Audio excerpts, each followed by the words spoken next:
We begin with breaking news this hour. Legendary American actress and comedian Betty White has died. Just a few weeks shy of her 100th birthday. She would have turned 100 on January 17th. The CBC's Natasha Fatta is here with the details. Gosh, Natasha, this is definitely not the news anyone wanted at the end of a very troubling year already. I know, it's the worst way to end what's been a very tough year, and particularly with everything that's going on right now. But it's true, Aarti. There's been multiple reports coming out in the last few minutes. TMZ citing the Los Angeles police, as well as People magazine quoting Betty White's agent, are all reporting that she has in fact died, and she was 99 years old. And Betty White, we use the word icon so much, Aarti, but that's a woman who is an icon, and in many ways she will remain an icon because she'll still be with us forever because of that incredible body of work she's left behind. Imagine, this is a woman who started working in comedy in the 1930s, got her first big television break in the 1930s, and she didn't stop.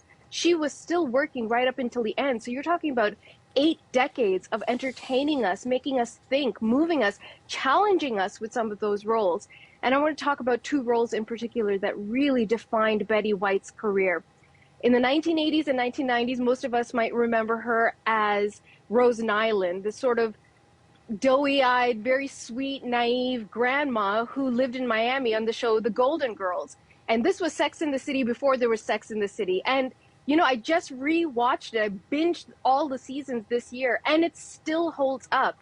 She is smart and racy, and the show challenges issues of feminism, racism, homophobia back in the 80s, and it still stands up.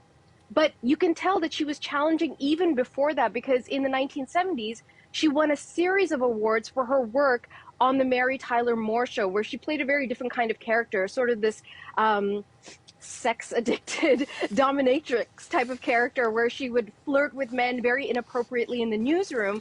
And that sort of pushed the limits of that time. The character's name was Sue Ann Nivens. And in the 1950s, she befriended another major icon, that was Lucille Ball. There were 2 women making their way through this male-dominated comedic television world, and they struck a friendship, but she became friends with basically anyone and everyone in comedy over the years, winning just about every award that there was. She's been married a few times, but there's one thing I really want to leave you with, Aarti, because her last and true love was this television producer named Alan Ludden, and he died of stomach cancer in the 80s. So when she was interviewed years later on James Lipton's show, Inside the Actor's Studio, he said, well, when you get to the pearly gates and God opens the door for you and you get there, what do you hope he'll say to you? And she said, hello, Betty, here's Alan. And I just can't, Aarti, it's so beautiful. So I'm really hoping she's at those pearly gates and Alan is there to greet her. She was 99 years old, just a few days away from turning 100. She was planning on having a huge celebration, a huge party, was going to celebrate, was tweeting about it right up until the end. And so to Betty White, for anyone who watched her on Golden Girls, thank you for being a friend. Yeah, that big celebration was January 17th. It was going to be put on by People, star-studded with even Canadian Ryan Reynolds was going to be in for that. I certainly had planned to tune in, and so some very sad news of this beloved comedian and American acting legend as well. Thank you so much, Natasha, for bringing us up to speed on this.